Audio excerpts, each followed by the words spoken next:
seorang anggota perhimpunan ilahi dari para rasul. Kemuliaan bagi Sang Bapa, Sang Putra, serta Sang Roh Kudus. Haleluya, haleluya, haleluya, kemuliaan bagimu ya Allah.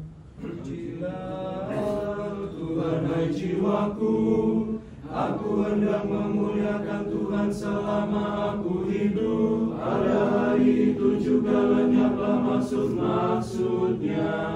Berbahagialah orang yang mempunyai Allah Yakub sebagai penolong, yang harapannya pada Tuhan Allahnya. Berbahagialah orang yang murah hatinya, karena mereka akan beroleh kemurahan. Berbahagialah kamu jika karena aku kamu dicela dan dianiaya, dan kepadamu difitnahkan segala yang jahat. Engkau adalah seorang murid Kristus, seorang anggota perhimpunan ilahi dari para rasul, sebab engkau telah memastikan kebangkitan Kristus melalui ketidakpercayaanmu, dan telah memastikan sengsaranya yang murni melalui sentuhanmu. Ya Thomas yang amat terpuji, mohonkanlah sekarang perdamaian dan belas kasihan agung bagi kami. Kemuliaan bagi Sang Bapa, Sang Putra, serta Sang Roh Kudus. Penuh dengan rahmat kebijaksanaan, Sang Rasul dan hamba sejati Kristus telah berseru kepadamu dalam pertobatan. Engkau adalah Tuhan dan Allahku. Ayah, karena percaya kamu memperoleh hidup di dalamnya. Bagi semua umat Kristen Ortodoks, kiranya Tuhan mengingatnya dalam kerajaan segala sepenuh segala abad. Dan untuk keselamatan kita telah turun dari surga. Dia menderita sengsara dan dikuburkan, dan telah bangkit lagi pada hari ketiga sesuai dengan kitab suci, dan telah naik ke surga serta duduk di sebelah kanan Sang Bapa, serta Dia akan datang lagi dalam kemuliaan.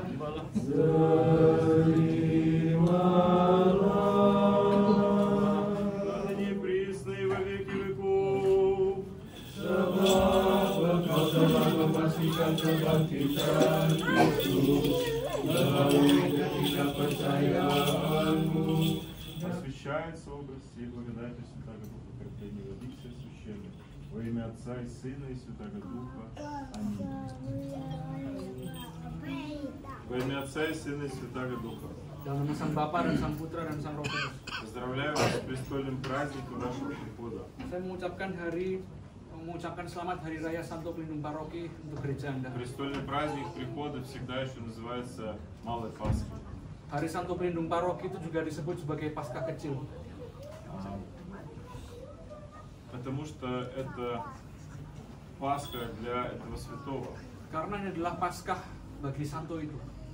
Как нас иногда человека, особенно молодого человека, обратившегося к православию, часто интересует вопрос конца света.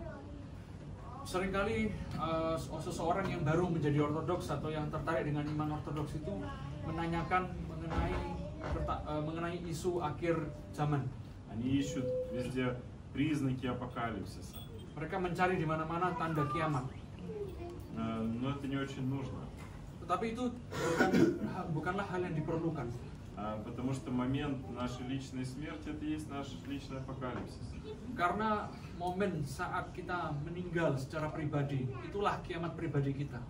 А вот сегодня мы как раз и празднуем, вспоминаем день смерти апостола Фомы. Dan hari ini kita memperingati, merayakan, mengenang hari meninggalnya Rasul Thomas. Его личный апокалипсис. Yaitu hari kiamat pribadi dia. Но для него этот день стал не апокалипсисом. Tetapi bagi dia hari tersebut bukan menjadi kiamat. Встреча с Иисусом Христом стала для него не судом, Pertemuan dengan Yesus Kristus itu bukan menjadi suatu penghakiman bagi dia, а как раз Пасхой. tetapi menjadi Paskah. Ну, малой Пасхой. Paskah kecil. Потому что воскресение мертвых все еще впереди. Karena kebangkitan orang-orang mati itu masih ada di depan kita. Но для него это стало уже залогом его воскресения.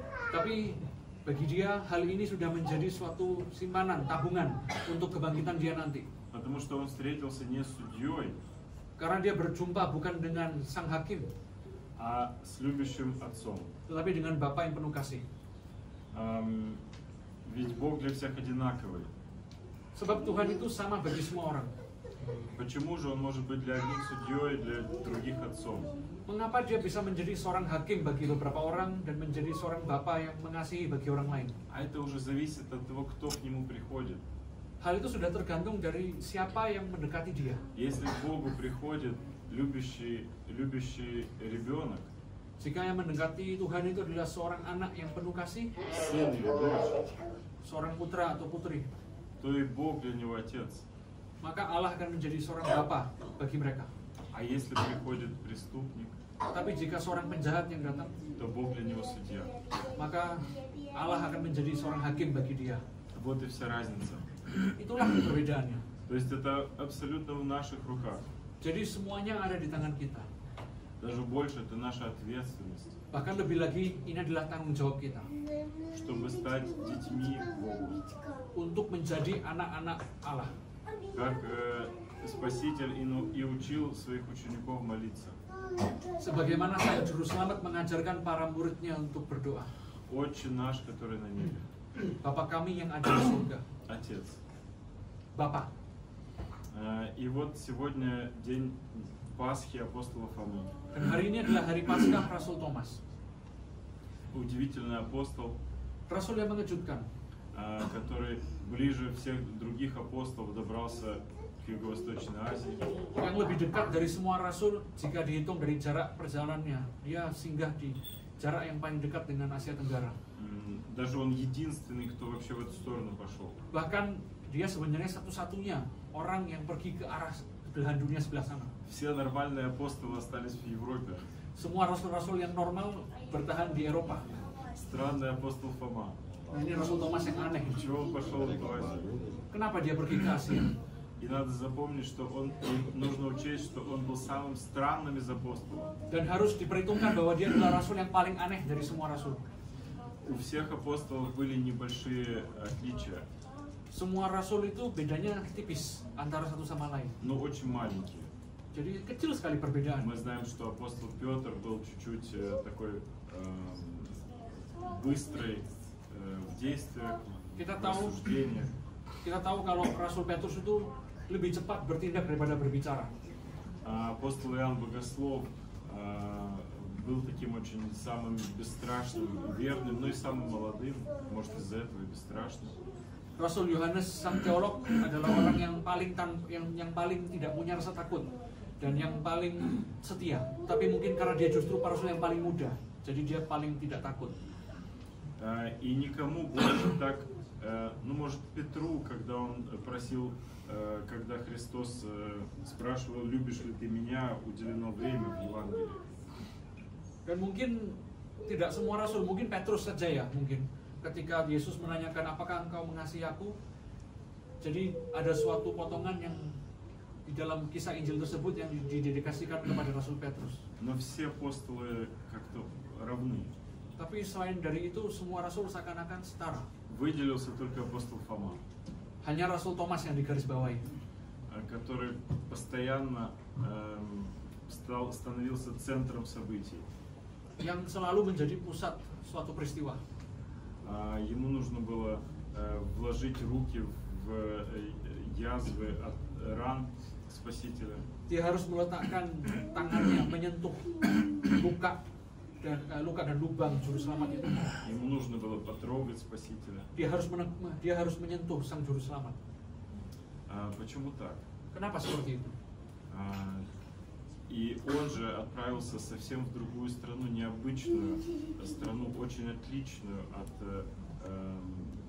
той центральной части, в которой проповедовали другие апостолы.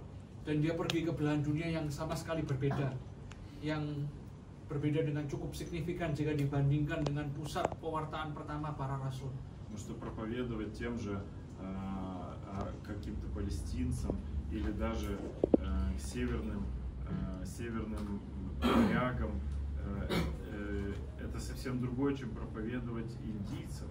Karena jika kita memberitakan Injil kepada orang-orang Palestina atau orang-orang Varangia, itu merupakan hal yang sama sekali berbeda jika dibandingkan dengan memberitakan Injil pada orang India. Все-таки это Азия, Karena itu di Asia lokasi. это другой менталитет, Itu mentalitas yang berbeda, другая культура. budaya yang berbeda. И апостол Фома единственный, который стал проповедником в этой части. Dan Rasul Thomas itu satu-satunya pengkhotbah yang mencapai belahan dunia sebelah sini.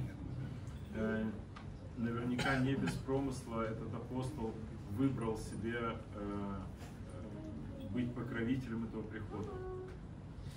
Dan saya rasa bukanlah suatu kebetulan bahwa Sang Rasul Kudus tersebut memilih untuk menjadi pelindung paroki ini.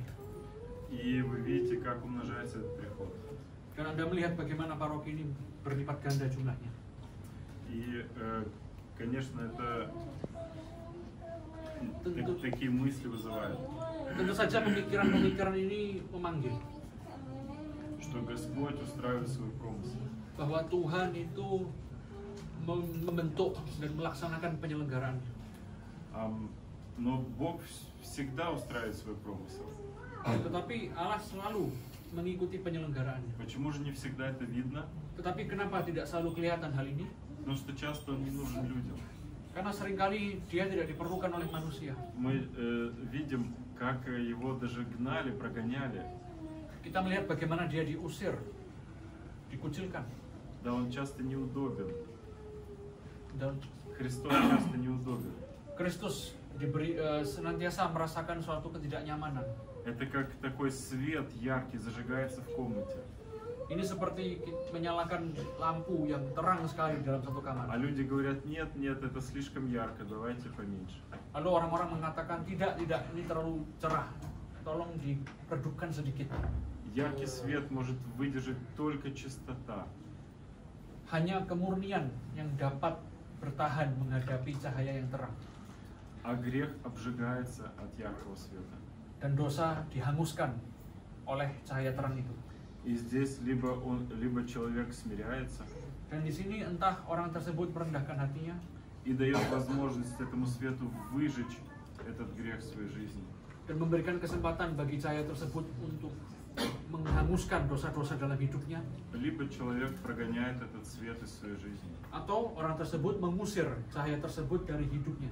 И вот то, что сейчас умножается этот приход, Dan sekarang bahwa paroki ini bertambah banyak, это означает только то, что появилось больше людей, ini adalah pertanda bahwa lebih banyak orang yang muncul, которые готовы зажечь светильник в своей жизни, yang siap menyalakan pelita hidup mereka sendiri, которые готовы впустить Христа в свое сердце, yang siap untuk memperbolehkan Kristus masuk ke dalam hati mereka, которые готовы терпеть свет. yang siap untuk menghadapi cahaya. Да, терпеть. Ia harus ditanggung itu. Потерпи Господа, как говорит псалмопевец Давид. Jadi menanggung Tuhan.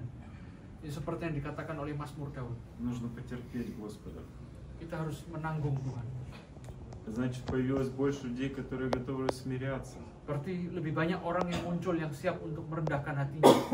Смиряться перед ощущением своей греховности, своего недостоинства. Merendahkan hati di hadapan keberdosaannya, di hadapan ketidaklayakannya. И вот это и есть те условия, в которых расцветает церковь. Dan itulah syarat supaya gereja bisa terus berkembang. Но я очень рад молиться сегодня с вами. Tapi saya sangat berbahagia untuk bisa berdoa bersama Anda pada hari ini. Я хочу передать вам теплейшие поздравления от Патриаршего Экзарха митрополита Сергия. Saya ingin menyampaikan ucapan selamat yang paling hangat dari Eksak Patriark Asia Tenggara. Поздравления с вашим престольным праздником, Ucapan selamat bagi Santo Pemimpin Paroki, особенно духовенству храма, terutama kepada rohaniwan отцу paroki ini, Борису, отцу Иоанну, Romo отцу Boris, Демиану, Romo Yohanes, Romo Damian, чтецам, певцам, semua lektor, semua penyanyi, молитвенникам, semua pendoa. всем передать поздравления. Beliau Очень- menyampaikan ucapan selamatnya Очень kepada semua. рад вам сегодня передать вот эту икону апостола Фомы, Dan dengan penuh sukacita bahwa kami dapat memberikan ikon Santo Thomas ini kepada Anda, которая, надеюсь, станет украшением вашего храма. yang saya harap menjadi hiasan bagi gereja Anda. Рад очень молиться с вами в этот день. Dan saya bersukacita bahwa kita bisa berdoa bersama Anda semua pada hari ini. И в этот день Малой Пасхи желаю вам радости, Dan pada hari Paskah kecil ini saya mengharapkan sukacita bagi Anda. и желаю вам такой дерзости перед Богом. Dan saya mengharapkan supaya Anda memiliki keberanian di hadapan Tuhan. Да, мы очень часто имеем дерзость друг к другу. Seringkali kita berani menghadapi satu sama lain. Да, но считаем нормальным, что такое дерзость. Dan kita anggap itu hal yang normal. Apa yang dimaksud dengan keberanian? Вольное отношение. Yaitu adalah hubungan yang sukarela, hubungan yang sengaja. Да, можем как-то пошутить грубо друг с другом. Jadi kita bisa bercanda dengan kasar antara satu sama lain dengan teman. Как-то свободно общаться друг с другом, или как-то или крикнуть, или наоборот как-то игнорировать Bisa человека. berinteraksi dengan bebas antara satu sama lain, bisa saling teriak mungkin atau saling mengabaikan. Это дерзкое отношение, Itu adalah hubungan yang disebut berani. и оно не полезно, когда оно идет между людьми. Dan dia tidak bermanfaat jika hal tersebut terjadi di antara orang-orang. Да, это дерзость, мы рассчитываем на понимание человека, Kita perhitungkan keberanian tersebut berdasarkan pengertian orang itu. но это не полезно. Tapi hal tersebut tidak berguna. А вот нам нужно иметь дерзновение к Богу. Nah, kita harus memiliki keberanian kepada Allah. Это не значит, что мы должны на него кричать и обзываться. Нет, Itu bukan berarti kita harus memanggil dia dengan kurang ajar. ни в Bukan. коем случае. Bukan seperti itu. Нет. Bukan. Дерзость в том смысле, что мы должны иметь решимость Keberanian itu dalam maksud kita harus memiliki keteguhan dalam keputusan и такое расположение в сердце, dan memiliki hati yang sedemikian rupa что мы могли бы к нему обращаться с самыми простыми просьбами и самыми простыми делиться самыми простыми чувствами, переживаниями. sedemikian rupa sehingga kita bisa membagikan segala perasaan dan permintaan kita yang terdalam dari pribadi kita, dari lubuk hati kita.